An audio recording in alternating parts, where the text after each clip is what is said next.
ఆ చెట్టు కింద 10 సంవత్సరాలు ఇల్లు లేకుండా నివసించినటువంటి కుటుంబం మాది.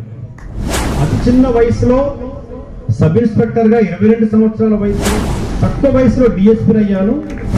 తక్కువ వయసులోనే ఇంకొక ప్లాట్ఫామ్కి వెళ్ళాలి, అక్కడ వ్యయే కృతే వర్ధతేవ నిత్యం. మన బాడీ మన మైండ్ ఎంత కష్టపెడితే, ఎంత ఖర్చు చేస్తే అంత వృద్ధి చెందుతాము చెప్తున్నాను. ఇక్కడ నన్ను ఎందుకు పిలిచారన్న విషయం, నేను 10th క్లాస్ లో న్యూస్ పేపర్ బాయ్ గా చదువు రావాలనే ఉద్దేశంతో మన కళ్ళ ముంగట ఉన్నటువంటి జనరేషన్ ను డామినేట్ చేస్తే మీరు ఎన్నో జనరేషన్స్ డామినేట్ చేయగలుగుతారు. హైదరాబాద్కి వెళ్ళి కొనుక్కొచ్చుకున్నాను. దానికోసము మా అమ్మ వెండి కాళ్ళ కడియాలు ఉంటాయి కదా, వెండి కడాలు, అవి అమ్మిస్తే నేను షార్ట్ కట్ కొనుక్కొచ్చుకున్నాను. డిస్త్రో ఒక బండరాయితో తయారు చేయించుకున్నాను. ముఖ్యమంత్రి సర్వోన్నత స్టేట్ లో హైయెస్ట్ అవార్డు అనమాట. ఒక పోలీస్ ఆఫీసర్కి ఇచ్చేది, ప్రొఫెషనల్ పోలీస్ ఆఫీసర్కి ఇస్తారు అవార్డు. నాకు 2019 పేపర్ రాసింది ఆర్టికల్. అంటే నేను ఒక పేపర్ పైన సైకిల్ మీద పేపర్ వేసుకున్నట్టు ఒక బొమ్మ, ఒక వెక్టర్ ఇమేజ్ పెట్టి రాసినటువంటి ఆర్టికల్ మీ అందరికి ఇస్తారు. అది మీ మోటివేషన్ కోసం, ఇన్స్పిరేషన్. భయం లేని ధైర్యంతో ముందడుగు వేయాలి. ఏమంటున్నాను? ధైర్యం అందరికి ఉంటది కదా, కానీ వెనుక నుంచి ఒక చిన్న భయం ఉంటది. ఉంటుందా ఉండదా? ఉంటుందా? కంఫర్ట్ జోన్ ను వదిలిపెట్టడానికి ఇష్టపడరు. అభిమనిలో ఎటువంటి సహకారమైనా, ఎటువంటి సపోర్ట్ అయినా చేయడానికి సిద్ధంగా ఉన్నాను సార్. మీ అందరికి కూడా నేను చెప్తున్నాను, స్కూల్ యొక్క అభివృద్ధి కోసం. అది ఎలా స్కూల్ మీద ఉన్నటువంటి ప్రేమతో, అభిమానంతో, ఒక తల్లి లాంటి వడి ఈ బడికి నాకున్నటువంటి సంబంధంతో వచ్చినందుకు చాలా సంతోషంగా ఉంది. సార్లు చెప్తుంటారు కదా, ఇక్కడ వేదిక మీద ఉన్నటువంటి మహనీయులు ఎంతో అనుభవంతో ఉన్నటువంటి విషయాలు మీకు చెప్పడం జరుగుతుంది. మనందరూ తెలిసిందే, ఎన్నో అర్హతలు ఉండి ఎన్నో అడ్డంకులు ఎదుర్కొని ప్రతి స్టేజ్లో క్వాలిఫై అయినటువంటి ప్రభుత్వ ఉద్యోగులైనటువంటి ఉపాధ్యాయులు చెప్పినటువంటి విద్యకు మించింది ఏది లేదు. ఇక్కడే పునాది పడేది. నేను ఎవరని చెప్పారు సార్లు? ఇదే స్కూల్ ముందున్నటువంటి ఒక చెట్టు, పెద్ద చెట్టు కనబడుతుంది, రావి చెట్టు. చెట్టు కింద 10 సంవత్సరాలు ఇల్లు లేకుండా నివసించినటువంటి కుటుంబం మాది. బహుశా అటువంటి స్కూల్ కి, ఆ చెట్టు కింద ఒక సంచార జీవిగా జీవితాన్ని అనుభవించినటువంటి జీవితం వల్లనే కావచ్చు, ఒక స్కూల్ ముందు మేము జీవిస్తున్నందుకు ఆ స్కూల్లో చదువుకున్న ఆలోచన మా పేరెంట్స్ పుట్టిందనమాట. అంటే పంతులు, పండిట్స్ అంటే లెండ్ పీపుల్ అంటారు ఇంగ్లీష్ లో. వారు చెప్పినటువంటి అంశాలను మనం వింటే చాలు బాగుపడతాం అనేది నేను ఒక నమ్ముకున్నటువంటి సిద్ధాంతం ఆ రోజుల్లో. ఎందుకంటే వనరులు లేవు, తల్లిదండ్రులు సంచార జీవులు. నాగరాజు గారు ఒక మాటలో నా గురించి చెప్పారు, చాలా సంతోషం, పిల్లలకు ఉపయోగపడుతుంది అది. సార్లు కూడా అందరూ చాలా మంది తెలుసు. ఈ మధ్యకాలం నన్ను దగ్గర నుండి నా గురించి చదివారు, విన్నారు, చూశారు.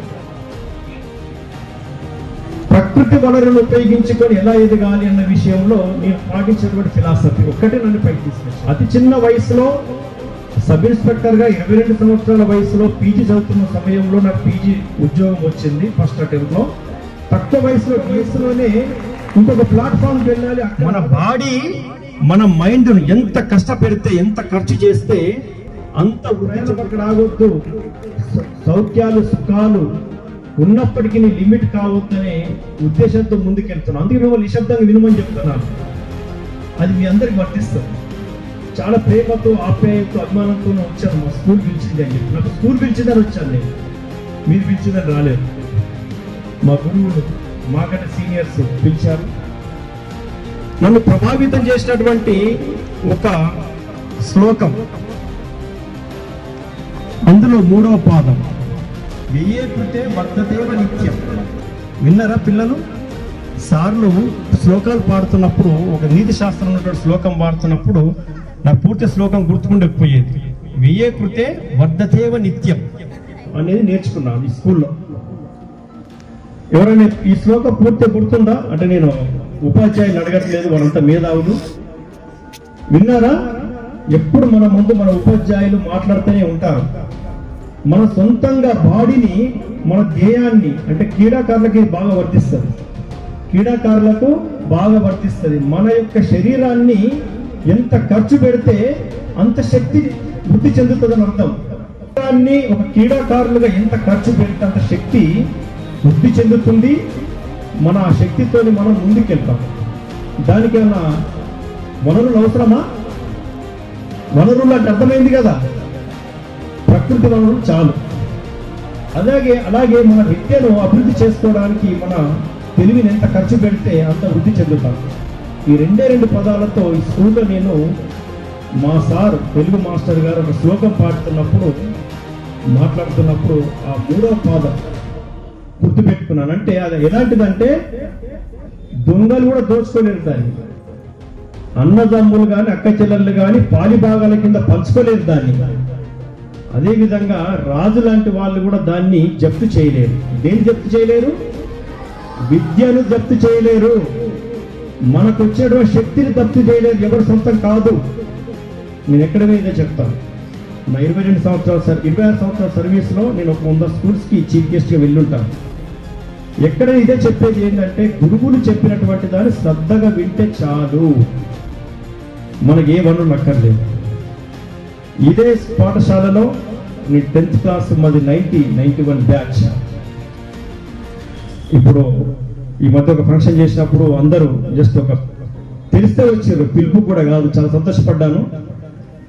అయితే అప్పుడు మేము చదువుకుంటున్నప్పుడు ఇక్కడ నుంచి నేషనల్ ఇంటర్నేషనల్ ప్లేయర్స్ సెలెక్ట్ అవుతున్నారు హాకీలో ముఖ్యంగా. అది గురువుల యొక్క శ్రద్ధ కావచ్చు. ఆ తర్వాతనే క్రీడా విద్యార్థుల యొక్క శ్రద్ధ కావచ్చు. ఆ సమయంలో క్రీడల పైన ఆసక్తి కలిగి నేను చేసినటువంటి ప్రయత్నం ఏంటి అంటే, నేను 10th క్లాస్లో న్యూస్ పేపర్ బాయ్గా చదువు రావాలనే ఉద్దేశంతో జాయిన్ అయ్యాను. మిత్రులకు చాలా మంది తెలుసు, న్యూస్ పేపర్ బాయ్గా చదువు రావాలనే ఉద్దేశంతో జాయిన్ అయ్యాను. అంటే అక్కడ పేపర్ కూడా కొనే పరిస్థితి లేదు. గురువులు చెప్పేవాళ్ళు పేపర్ చదవాలి, నిత్యము అప్డేట్ అవ్వాలి, చాలా విషయాల్లో మనకు తెలుస్తుంటాయి, కరెంట్ అఫైర్స్ తెలుస్తుంది, అప్డేట్ అవుతుంటాము. దాంతో పోటీ పరీక్షల్లో ముందుకెళ్తుంటాం. ఏ పరీక్ష రాసినా ముందుకు వస్తాం. అట్లా మెయిన్స్ రాసాము, చాలా కాంపిటేటివ్ పరీక్షలు రాసాము, తర్వాత ఉపయోగపడదు. పేపర్ బాయ్గా జాయిన్ అయ్యి 150 రూపాయల జీతంతో ఒక దిక్కు చదువుకుంటూ ఒక దిక్కు పేపర్ బాయ్గా జాయిన్ అయిన తర్వాత నాకు ఇంకో కోరిక పుట్టింది. ఏంది? క్రీడాకారిగా ఎదగాలి. ఏం చేయాలి? అయితే ఉదయం పూట క్రీడను ప్రాక్టీస్ చేయాలి. ఒక చిన్న నా స్టోరీ చెప్తున్నాను. ఇక్కడ నన్ను ఎందుకు పిలిచారన్న విషయం గ్రహించి చెప్తున్నాను. ఒక పూర్వ విద్యార్థిగా మీకు నా వల్ల ఏమైనా ఫలితం లభిస్తుందా అనే ఉద్దేశంతో నన్ను ఎందుకు పిలిచారన్న విషయం గ్రహించి చెప్తున్నాను. నా గురించి నేను తప్పు కొట్టుకోవడానికి కాదు. అయితే ఉదయం కనుక పేపర్ బాయ్గా నేను ఉద్యోగం మానేస్తే 150 రూపాయల శాలరీ ఆగిపోతుంది, ఇంటికి పెద్ద కొడుకుని. కానీ అటు ఉద్యోగం చేస్తూనే ప్రాక్టీస్ జరగాలి. నీ క్రీడాకారులుగా వృద్ధి చెందాలి. మీరు క్రీడాకారులు కాబట్టి నేను చెప్తాను, క్రీడాకారులే కదా మీరంటే, ఇప్పుడు క్రీడాకారులే కదా, క్రీడాకారులు. ఎస్. అయితే నేను క్రీడాకారులు ఎదగడం కోసం చేసినటువంటి ప్రయత్నం ఏంటి అంటే, ప్రత్యేకించి నేను గ్రౌండ్లో ప్రాక్టీస్ చేయలేదు. నా ప్రాక్టీస్ ఎలా జరిగేదంటే, న్యూస్ పేపర్ బాయ్గా సైకిల్ మీద పేపర్ వేసేవాడు. కానీ ఒక 100 మీటర్లు 200 మీటర్స్ సంబంధించినటువంటి పేపర్స్ కలెక్ట్ చేసుకొని సైకిల్ మీద నుంచి 100 మీటర్స్ 200 మీటర్స్ పరిగెత్తుకుంటే పేపర్ వేసేవాడు. నాకు 100 metres practice, 200 metres practice, 400 metres practice అయిపోయింది. చాలా ఒరిజినల్ ప్రాక్టీస్. అప్పుడు నా పక్క నుంచి కార్లు వెళ్ళేది, నా పక్క నుంచి సైకిల్ వెళ్ళేది, మోటార్ సైకిల్ వెళ్ళేది, వాటిని కూడా వెనుకేసుకుంటూ ముందుకు వెళ్ళిపోయాడు. ఇది నా సొంత స్టోరీ. రెండవది, గేటు తీయకుండా గేట్ పై నుంచి జంప్ చేసి ఇంట్లోకి వెళ్ళి పేపర్ వేసేసేవాడు. న్యూస్ పేపర్ బాయ్ అంటే అర్థమైంది కదా ఎట్లుంటాడో. సైకిల్ మీద తిరుగుతుంటారు కదా, ఇప్పుడు స్కూటర్ల మీద తిరుగుతున్నారు. అదేవిధంగా కాంపౌండ్ వాల్ పైన జంప్ చేసేవాడు. ఇక్కడ మంగళ కుంట అని ఒకటి ఉంటుంది. పేపర్ వేసిన తర్వాత కుంటకి వెళ్ళి అక్కడ మళ్ళీ ప్రాక్టీస్ చేసేవాడు ఎర్లీ మార్నింగ్. అంటే మనకు అత్యాధునికమైనటువంటి యంత్రాలే అవసరం లేదు, మనకు సౌకర్యాలు అవసరం లేదు. మన ప్రకృతి వనరులను పర్ఫెక్ట్గా ఉపయోగించుకుంటే ముందుకెళ్ళడానికి అవకాశం ఉంటుంది. అట్లా నేను ఇచ్చే నా యొక్క స్టోరీ మీకు చెప్పడం జరుగుతుంది. ఏదైనా మనకు శ్రద్ధ ఉండాలి, మన కళ్ళ ముంగట ఉన్నటువంటి జనరేషన్ ను డామినేట్ చేస్తే మీరు ఎన్నో జనరేషన్స్ డామినేట్ చేయగలుగుతారు. ఎందుకంటే ఒక్క విషయంలో ఎవరైనా ప్రూవ్ చేసుకోవాలి. మీ కళ్ళ ముందున్నటువంటి ఛాలెంజ్ ఏంటి, ఒక చిన్న ఛాలెంజ్ కానీ పెద్ద ఛాలెంజ్ కానీ దాన్ని ఒకసారి ప్రూవ్ చేసుకున్న తర్వాత మీలో కలిగే ఆత్మవిశ్వాసం అంతింత కాదు, నేను దేనైనా సాధించగలుగుతాను అనే ఆలోచన వస్తుంది. నాకు నా ప్రాక్టీస్ వల్ల నాకు జరిగింది ఏంటంటే, క్రీడాకారులకు అదేవిధంగా పీటీ సార్లు అందరికీ తెలుసు, ఇంటర్మీడియట్లో ఆ ప్రాక్టీస్ అలాగే కొనసాగడం వల్ల నేను 5 సంవత్సరాలు పేపర్ బాయ్గా పనిచేశాను. అంటే డిగ్రీ ఫైనల్ ఇయర్ వరకు. ఇంటర్మీడియట్లో ఫస్ట్ టైం డెకాథ్లాన్ హెప్టాథ్లాన్ కూడా పెట్టారు సార్. నాకు హెప్టాథ్లాన్ ఛాంపియన్షిప్ వచ్చింది. నా పర్పస్ సర్వ్ అయిపోయింది, నన్ను మించిన లేదు ఇక్కడ టైంలో. ఎందుకంటే మంగళకుంటలో సొంతంగా స్టేడియం తయారు చేసుకున్నాను నేను.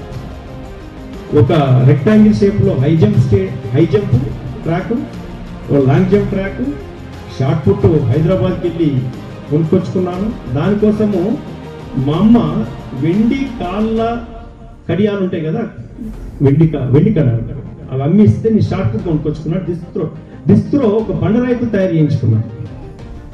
అంటే ఇట్లా మన ప్రకృతి వనరులను ఉపయోగించుకొని కూడా మనం ఎక్కడికైనా పయనించవచ్చు, సాధించవచ్చు.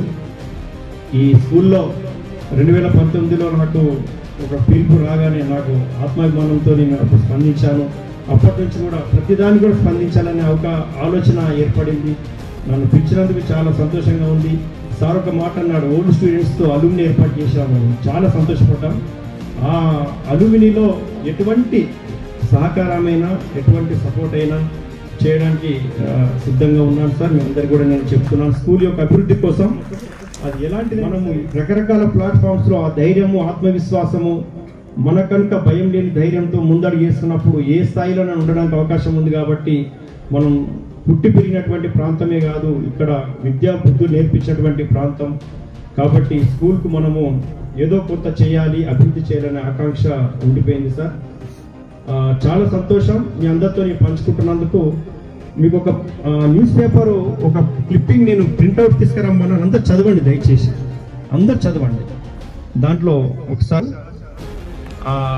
నేను నాకు అప్పుడు ఎందుకు వచ్చింది ఆ స్టోరీ, ఎందుకు వచ్చింది అంటే, పోలీస్ డిపార్ట్మెంట్లో ఒక అవార్డు ఉంటుంది, ముఖ్యమంత్రి సర్వోన్నత పదవి. అవార్డుల గురించి అందరూ ఒక అవగాహనతో ఉండాలి. పిల్లలు వినండి, ముఖ్యమంత్రి సర్వోన్నత పథకం అనండి.